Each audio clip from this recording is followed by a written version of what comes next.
Hi, welcome to our channel where we share the most intriguing stories.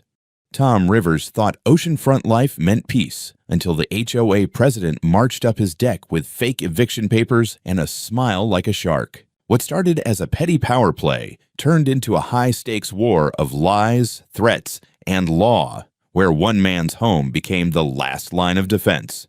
I had barely been back in my little slice of paradise for 24 hours when the trouble started. The Atlantic was calm that morning, a sheet of silver under the rising sun, and I was standing on my weathered cedar deck, nursing a mug of coffee and listening to the waves. My wife, Lisa, was still upstairs, and the kids were in that blissful morning coma only teenagers can manage. This was the time of day I loved most, quiet, unhurried, and a world away from clients and courtrooms. I didn't even have my phone with me. That was when I spotted movement down the sandy path from the dunes. At first, I thought it might be one of the neighbors coming by to say hello. But as the shapes came into focus, I realized it was 3 people walking with the purposeful stride of folks who aren't here for a chat. 2 men wore matching navy windbreakers with the words HOA compliance printed across the chest. Between them strode a woman in a tailored navy suit, her blonde hair lacquered into an immovable helmet, a leather portfolio clutched in her hand like it was the nuclear football. Even before she opened her mouth, I knew exactly who it was. Mr. Rivers, she called as they stepped onto my deck without so much as a hello. I'm Karen Blackwood, president of the Ocean Pearl Homeowners Association. I'm here to serve you with an official notice. Her tone had that sweet and sour mix only certain people can pull off, saccharine enough to sound polite, acidic enough to let you know she didn't mean a word of it. She pulled out a stack of printed pages stamped with a round blue seal that looked like it had been designed by someone drunk on clip art. This property, she began, reading as if she were announcing a royal decree, is now within the jurisdiction of Ocean Pearl HOA under our newly expanded coastal boundaries. Your residence does not meet community standards and is, therefore, in violation of our bylaws. You are required to vacate the premises with your family and personal belongings within 8 hours of this notice being served. I stared at her for a moment, letting the words hang in the salt air like a bad smell. Then I set my coffee cup down. You're aware, I said slowly, that this is private land, outside your HOA boundaries? Karen's smile widened, the way a cat smiles at a cornered mouse. Not anymore. The board voted last week to extend our authority along the coastline. You're in. And you're out, unless you want to face fines and legal action. If you disagree, by all means, call the police. The 2 compliance officers shifted behind her, clearly there for intimidation more than muscle. I could feel my blood pressure rising, but I kept my voice calm. Karen, your boundaries don't change the county property lines. This land has been in my family for decades. You have 0 jurisdiction here. She made a dismissive noise, as if my legal background was a minor inconvenience compared to her HOA gospel. I suggest you start packing. We'll be back to ensure compliance. Lisa's voice floated down from the upstairs window. Tom, what's going on? I looked up at her. Just a little morning theater. Call the sheriff's office, please. Karen raised an eyebrow. Do that. Let's see if they side with someone ignoring community standards or with the governing body maintaining the integrity of this neighborhood. I pulled my phone from my pocket and called dispatch myself, giving the operator my address and explaining that I had trespassers on my property delivering a fake eviction notice. The operator promised a unit would be there within minutes. Karen didn't move. She started walking around the deck, peering in windows, scribbling notes on a clipboard. The men with her were taking photographs of my shutters, my mailbox, even my kids' kayaks leaning against the fence. You know this is illegal, I said, stepping into her path. What's illegal is letting this place sit here looking quaint when we're striving for a consistent aesthetic along the shore, she replied without missing a beat. I wanted to laugh, but the longer she stood there, the more I realized she actually believed the nonsense spilling from her mouth. I kept my eyes on the curve of the dunes where the access path met the road. Any minute now. Sure enough, the familiar shape of a county patrol SUV came crawling over the sandy rise. Karen's posture stiffened, but she didn't step back. The deputies got out, hands resting casually near their belts, and one of them I recognized, Deputy Harris, a guy I'd once represented in a minor property dispute before I retired from law. Mornin', Tom, he said, glancing between me and Karen's little delegation. What's all this? Karen was on him instantly, waving her papers like they were the 10 Commandments. "Officer, thank goodness you're here. This man is illegally occupying a property now under Ocean Pearl jurisdiction. We've served notice. He's refusing to comply." Harris took the pages, skimmed the first one, and I swear his lips twitched. He passed them to his partner, who didn't even try to hide his smirk. "Ma'am," Harris said, "these aren't legal documents. An HOA doesn't have the power to annex private land outside its established boundaries." Karen's face twitched. "I have the backing of the county council." "No, ma'am, you don't," Harris interrupted, "and you're currently trespassing. I'm going to give you 30 seconds to leave this property, or we'll be filling out a report you won't enjoy reading later." For the first time, Karen's confidence faltered. She shot me a look that could have blistered paint, spun on her heel, and marched back down the path, her compliance team trailing after her. I picked up my coffee again. Still warm. The next morning, the air had that heavy, salty stillness that comes right before the heat rolls in. I'd slept surprisingly well for a man who'd just been told to clear out of his own home in 8 hours by a woman who thought her HOA was the United Nations. Lisa was in the kitchen making breakfast, and the kids were still sprawled out in their rooms, blissfully oblivious to neighborhood politics. I figured the day might actually be quiet. Then I saw the same path through the dunes, only this time it was empty. At first, what broke the calm was a faint crunch of tires on gravel coming from the front of the property. I stepped around the side of the house just in time to see a dark SUV pull up and idle by my gate. It wasn't marked like a patrol car, no decals, no lights. The driver's window slid down, and there she was again. Karen Blackwood, hair perfect, sunglasses perched like she was about to host a yacht club luncheon. She didn't get out this time. Instead, she leaned toward the open window. "Mr. Rivers," she called, voice syrupy. "I hope you took our notice seriously." I took a deep breath. "Karen, I'm going to say this once more. You and your HOA have zero authority here. Yesterday, the sheriff made that very clear. I'm not moving an inch." Her smile was tighter now, like she was holding back something less polite. "Sheriff's deputies don't set property policy. Our board does. You'll find it's easier to work with us than against us." Before I could respond, another vehicle pulled up, the same county patrol SUV from yesterday. Harris stepped out, his partner close behind. I swear I could see the relief on their faces that this was going to be quick. "Morning, Tom." "Karen," Harris said with a nod so faint it was almost insulting. "We got a call about a dispute." "I called," Karen cut in. "This man is obstructing an HOA inspection. I have every right." Harris held up a hand. "Ma'am, we went through this yesterday. You do not have jurisdiction here. You can't inspect, you can't serve notices, and you can't make him leave. You show up here again with this nonsense, and it's going in a formal report for harassment." Karen's sunglasses hit her eyes, but her jaw worked like she was chewing rocks. "You're making a mistake, officer. A serious one." The other deputy looked at me. "Tom, do you want to press trespassing charges from yesterday? We still have your statement." I thought about it for a second. Not yet. But if they set foot past that gate again without an invitation, yes. Karen didn't like that answer. She gunned the SUV's engine and pulled away in a spray of sand.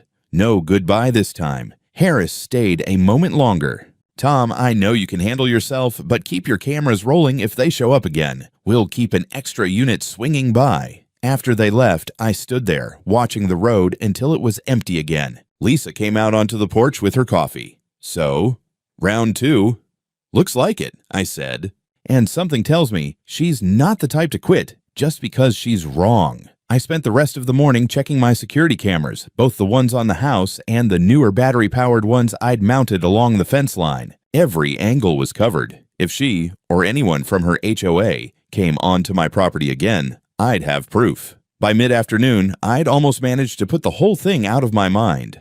The kids were down on the beach, Lisa was reading in the hammock, and I was fixing a loose hinge on the back gate when I caught movement near the dunes again. This time, it was just a lone man in business casual, carrying a clipboard. He stopped at the edge of my property, took a few photos of the house, and walked back the way he came. No words, no introduction. That night, as the breeze shifted and the ocean smell grew stronger, I felt a nagging sense of anticipation. Not fear, just the awareness that this wasn't over. People like Karen didn't slink away quietly. They regrouped, reloaded, and came back with a new angle. And when they did, I'd be ready. The third morning should have been perfect. The sun was coming up in a blaze of orange over the Atlantic. The tide was low enough for the kids to hunt shells, and Lisa had already started talking about grilling fresh snapper for dinner. I was halfway through my first cup of coffee when a sound shattered the calm, a heavy metallic thud, followed by the unmistakable scrape of something being dragged across gravel. I set my mug down and walked toward the front of the property. Rounding the corner, I froze. A battered flatbed truck was parked just outside my fence, its tailgate down. Two men in dusty work clothes were tossing chunks of broken concrete, splintered plywood, and rusted rebar into a pile right next to my gate. They weren't being gentle about it. Each piece landed with a crash that sent dust and grit into the air. "Hey!" I called out, my voice sharper than I intended. Both men looked up, startled. One of them, a tall guy with a shaved head, wiped his hands on his jeans. "You the owner?" he asked. "Yeah, and you're dumping construction waste on my property. Care to explain?" The guy shrugged. "We got a work order from Ocean Pearl HOA. Said to drop this here as part of a beautification and compliance project." I stepped closer, making sure my phone camera was rolling. "Ocean Pearl HOA doesn't own this land. They don't have any authority here. Pick it up, put it back on the truck, and get off my property." The other man glanced at his partner. "We're just doing what we were told. They said the place needed cleaning up." I gestured at the pile. "That's not cleaning up. That's dumping. And it's illegal, so unless you want to explain this to the sheriff, you'll start moving." They hesitated, clearly debating whether the job was worth the headache. I pulled my phone away from my face just long enough to call dispatch. "Yeah, it's Rivers again. Got two men dumping debris under orders from Ocean Pearl HOA. Got them on camera." That seemed to make up their minds. Without another word, they started picking up the debris, tossing it back onto the truck. It wasn't a delicate process. The concrete clanged against the bed. The wood cracked, but at least it was leaving. By the time they were done, both were sweaty and sullen. "We didn't know, man," the tall one said before climbing into the cab. "We just get the orders." "Next time, check who's giving them," I said, still filming, especially if the sheriff's already told them to stay away. The truck rattled off down the road, leaving a patch of scuffed sand where the pile had been. I turned back toward the house and noticed Lisa watching from the porch, her arms crossed. "This is harassment," she said flatly. Yeah, I agreed. "And it's only going to get worse before it gets better." Around lunchtime, I went out to check the mailbox, which sits at the end of the short gravel drive. Inside was a plain white envelope. No return address. The front marked simply Rivers. No stamp, which meant someone had walked up and put it there by hand. I opened it right there at the gate. Inside was a single sheet of paper with 5 words typed in a bold, blocky font. "You don't belong here. Leave before it gets ugly." I turned the paper over. Nothing on the back. No signature, no date. Just a threat. The kind of thing that wasn't specific enough for an arrest, but specific enough to keep you watching over your shoulder. I took it inside, slid it into a gallon-sized evidence bag I keep around for fishing licenses and important papers, and set it on the kitchen counter. "We're showing this to Mark," I told Lisa. And the sheriff. By mid-afternoon, I had the security footage queued up from the morning's incident.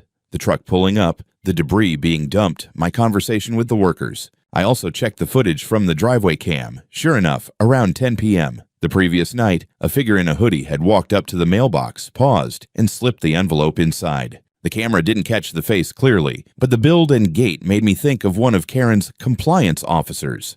I sent everything to Mark, my attorney friend in Savannah, with a brief note. "They're escalating." His reply came fast. "Keep everything. We'll use it."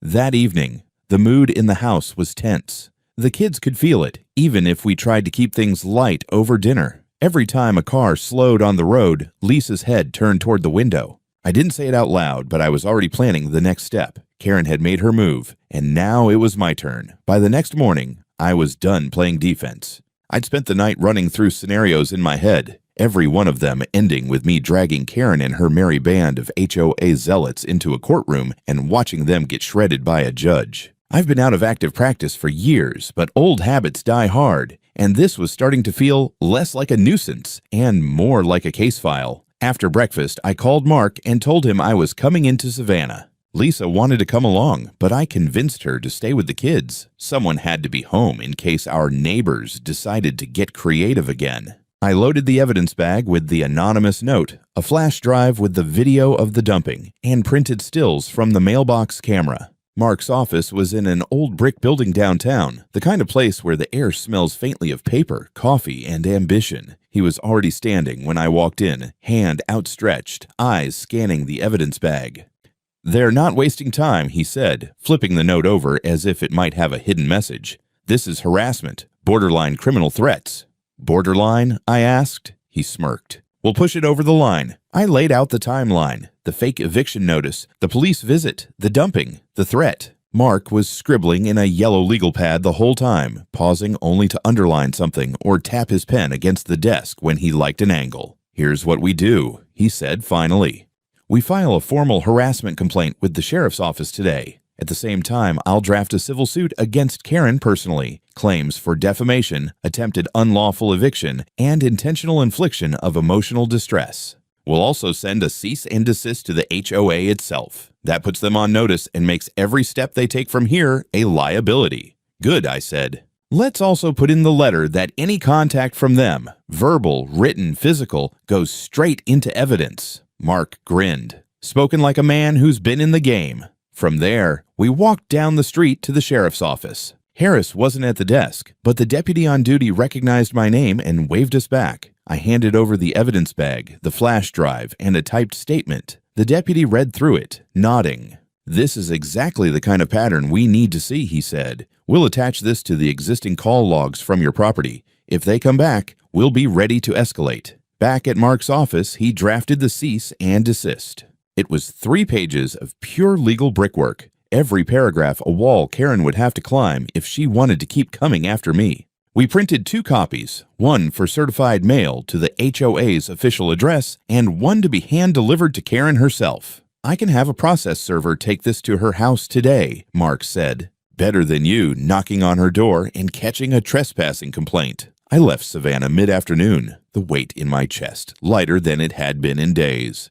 This wasn't over, but now it felt like a fight I was dictating, not just reacting to. As I turned off the highway toward the coast, I caught sight of a familiar sign, Ocean Pearl Estates, Private Community. I slowed just enough to take in the gleaming white letters and manicured hedges. Somewhere past that gate, Karen was going to get a very unwelcome delivery. When I pulled into my driveway, Lisa was waiting on the porch. "Anything?" she asked. "Plenty," I said, setting my briefcase on the step. "We're going on the offensive, and they're not going to like it." We spent the rest of the evening tightening up the property. I double-checked the cameras, added fresh batteries to the motion sensors, and moved one of the portable units to face the path from the dunes. Lisa brought out iced tea and a grim smile. "Feels like we're fortifying against a siege." "Not far off," I said, "but this time, we're ready." The ocean was calm that night, the kind of calm that always made me think of a poker table, everyone holding their cards, waiting for the next play. And I knew Karen's next move was coming soon. It didn't take long for the pushback to start. Less than 48 hours after Mark's cease and desist went out, I came back from a morning walk along the beach to find a glossy business card tucked into the crack of my front door. The name was printed in gold script, Graham and Cole Luxury Realty. On the back, in neat handwriting, it read, "If you ever decide to sell, call me. We can make it worth your while." I didn't know Graham or Cole, but I didn't have to be a genius to guess which HOA president might have suggested the outreach. I tossed the card onto my kitchen counter and made a mental note to give it to Mark. By mid-afternoon, I had my confirmation. A knock at the gate revealed my neighbor from 2 lots down, an older guy named Carl, who owned one of the few other oceanfront houses outside the HOA boundary. Carl's the kind of man who always looks like he's just come back from fishing. Sun-worn skin, baseball cap, hands like driftwood. "You got a minute?" he asked, leaning on the gate. "Sure," I said, opening it. "What's up?" He stepped inside, glancing toward the dunes as if expecting someone to be eavesdropping. "Karen's been talking," he said. "Bragging, really. Telling folks at Ocean Pearl Socials she's got a plan to make this stretch of beach match their standards. You, me, and the Hendersons down the way. We're all on her list. She already sent her people to the Hendersons with one of those fake notices. They didn't want the fight, so they listed last month. I remembered seeing the Hendersons' place dark last time I walked past. They sold? Pending. Cash buyer. Word is Karen's friends in real estate lined it up." He shook his head. "She's playing the long game. Pressure, paperwork, rumors, until folks decide it's easier to sell than stand their ground. That hit me harder than I expected. I'd been thinking of this as my personal war with Karen, but hearing Carl lay it out like that made it clear. This was a campaign, and I wasn't the first target. "Why didn't you say something sooner?" I asked. He shrugged. "Didn't have proof. And honestly, I figured you'd already heard. But now, I'm tired of watching her steamroll people. I'll give a statement. Hell, I'll testify if it comes to that." We shook on it, and before he left, he added, "You might want to talk to the Martins, 2 streets inland. They had a run-in with her over a boat trailer last year. She slapped them with HOA fines they didn't know. They fought it, and she doubled down. They might have records." That evening, I drove over to the Martins. Nice couple, mid-40s, the kind who still mow their own lawn.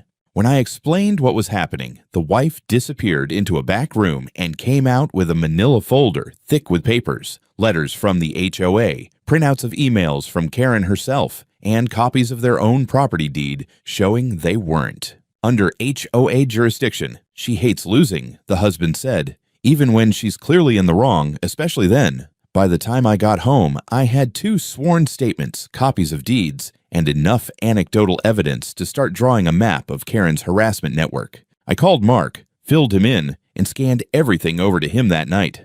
"This is good," he said. "It establishes a pattern. Judges like patterns. They make it easier to see malicious intent.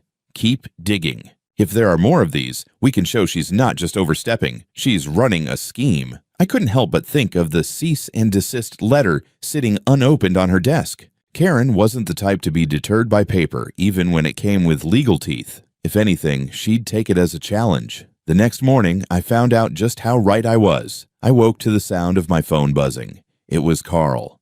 "You might want to check the Ocean Pearl HOA website," he said, "before they take it down." I pulled it up on my laptop. Right there, on the Community Expansion page, was a freshly posted map of the HOA's updated coastal boundaries. And sure enough, 3 highlighted parcels extended past their old limits: mine, Carl's, and the Hendersons. The map was labeled approved and dated 2 weeks earlier, signed electronically by Karen herself. If she thought a fake web post was going to make this real, she was in for a nasty surprise. I took screenshots from every angle, saved the HTML files, and sent them to Mark. He called back almost immediately. "This is gold," he said. "Not only is it false, but it's public misrepresentation.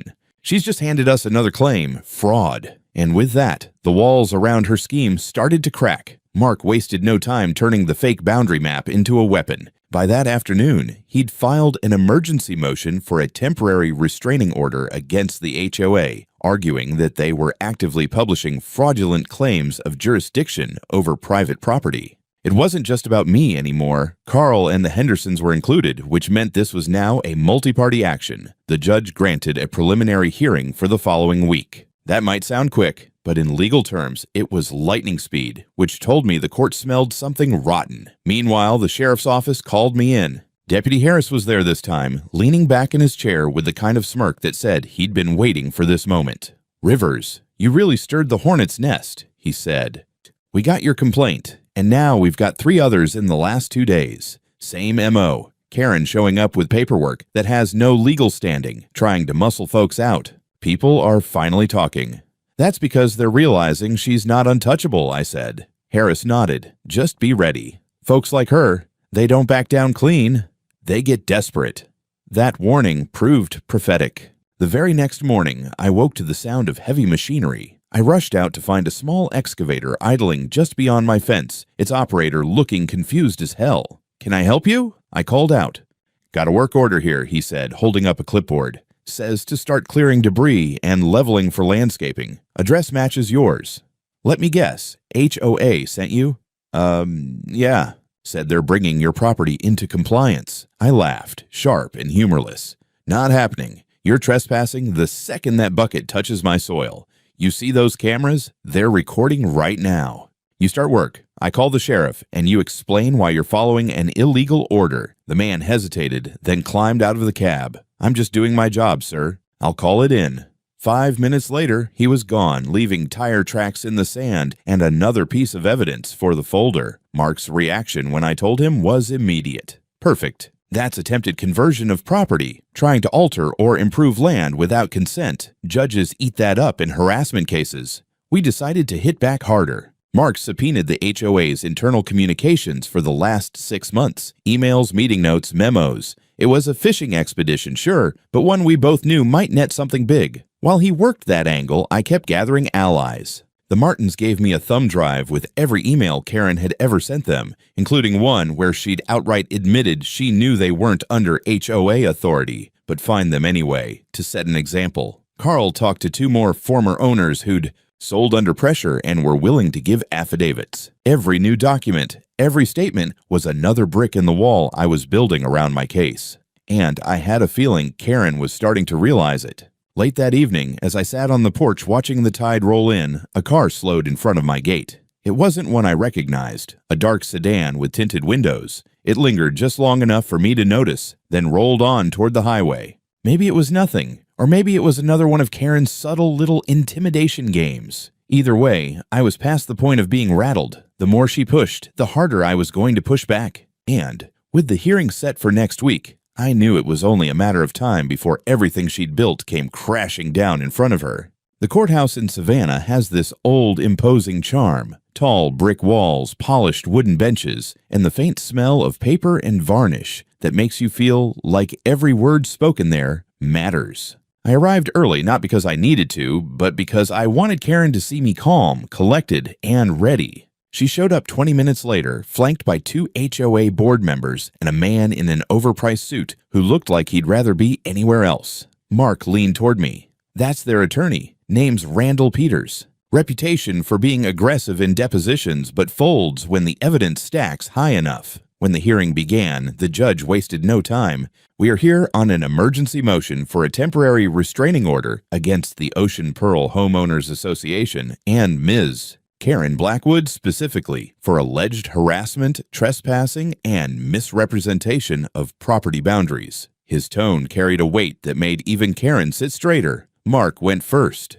He laid it all out. Copies of the real county boundary maps, the fraudulent map from the HOA's website, the fake eviction notice, the video of the sheriff's deputies laughing at her papers, sworn statements from Carl, the Martins, and even the Hendersons who had been pressured into selling. Each exhibit was handed to the judge with quiet precision, like laying cards on a poker table when you already know your hand is unbeatable. Then came the highlight, the emails. The subpoena had come back 2 days before, and inside the HOA's correspondence was a chain that made my jaw drop even after everything I'd seen. In one message to her board, Karen had written, "We have to get him out. The property will triple in value once it's under HOA control. Use whatever compliance measures necessary. Don't give him room to breathe." When Mark read that aloud, you could feel the oxygen leave the room. Peter shifted in his seat. Karen's jaw tightened, and for the first time since this whole mess started, she didn't look smug. She looked cornered. Peters tried to counter, arguing that the HOA had acted within its perceived jurisdiction and that any errors were good faith misunderstandings. But Mark didn't let that slide. A misunderstanding does not involve falsifying legal boundaries, threatening homeowners, and issuing work orders on property you don't own. He shot back. That is intentional misconduct. The judge asked Karen directly if she had authorized the updated map on the website. She hesitated, then admitted she had. When asked if she had verified the legal accuracy of that map before publishing it, she muttered something about trusting the board's research. That was the crack we needed. Mark pressed. "So you knowingly represented false information to the public, used it to threaten homeowners with eviction, and initiated work on private property without consent. And you call that a misunderstanding?" Karen's lawyer objected, but the damage was done. The judge announced he would take the matter under advisement, but was leaning toward granting the restraining order and referring certain elements to the district attorney's office for potential criminal charges. Walking out of that courtroom, I felt a shift. This wasn't just about keeping my house anymore. It was about making sure Karen never pulled this on anyone again. And judging by the look on her face as she passed me in the hallway, she knew the walls were closing in fast. The final hearing came a month later, after the district attorney had finished combing through every scrap of evidence Mark had handed over. The courtroom was packed, not just with our witnesses, but with curious locals, a couple of reporters from the Savannah paper, and even some disgruntled HOA members who'd clearly had enough of Karen's reign. Karen walked in looking like she'd aged a decade. Gone was the perfectly pressed suit and that sharp, predatory posture. She was pale, stiff, and visibly uncomfortable under the weight of what was about to happen. Peters looked just as worn down, no doubt realizing this case wasn't going to be a notch in his win column. The judge didn't waste time. He read the charges one by one: fraudulent misrepresentation, harassment, trespassing, attempted unlawful eviction, and falsification of official records. For each, he laid out the evidence: the forged boundary map, the eviction notice with no legal basis, the work orders sent to contractors, the threatening letter with no return address, and the damning emails about tripling property value by forcing me out. Karen tried to interrupt at one point, claiming she'd been acting in the community's best interest, but the judge silenced her with a look that could freeze seawater. The community's interest, he said, does not give you license to break the law. When the sentencing came, the room was silent, except for the judge's voice. Ms. Blackwood, you are hereby sentenced to 5 years in state prison, a fine of $50,000, and ordered to pay $85,000 in restitution to Mr. Thomas Rivers for emotional distress, legal costs, and damages. Additionally, the Ocean Pearl HOA will be required to remove all fraudulent documentation from public records, issue formal apologies to all affected property owners, and cover the cost of restoring Mr. Rivers' property to its prior condition. The gasp from the gallery was almost satisfying enough on its own. Almost. Karen's face crumpled, but she didn't cry. She just stared ahead, hollow-eyed, as deputies escorted her out in handcuffs. Some of her own HOA members didn't bother hiding their relief. One even muttered, "About damn time," as she passed. Over the next week, contractors, not hired by me this time, arrived to haul away the debris they'd dumped, repair the fence they damaged, and repaint the gate where the HOA's little compliance notices had been nailed up. I watched it all from the porch with a mug of coffee, feeling the last of the tension unwind from my shoulders. A month later, my family and I returned for another stretch by the ocean. The place felt different now, lighter somehow. I installed a new sign on the gate: private oceanfront property, no HOA allowed. Not subtle, but it got the point across. One afternoon, as the sun dipped low over the water, Carl wandered over with a couple of beers. "You know," he said, "your fight probably saved a lot of people around here." I took a sip and smiled. Maybe, but if it also ruined Karen's little empire, I'll call it a bonus. We sat there in comfortable silence, listening to the waves and the distant cries of gulls. For the first time in months, I wasn't thinking about maps, lawyers, or subpoenas. I was just home, exactly where I belonged.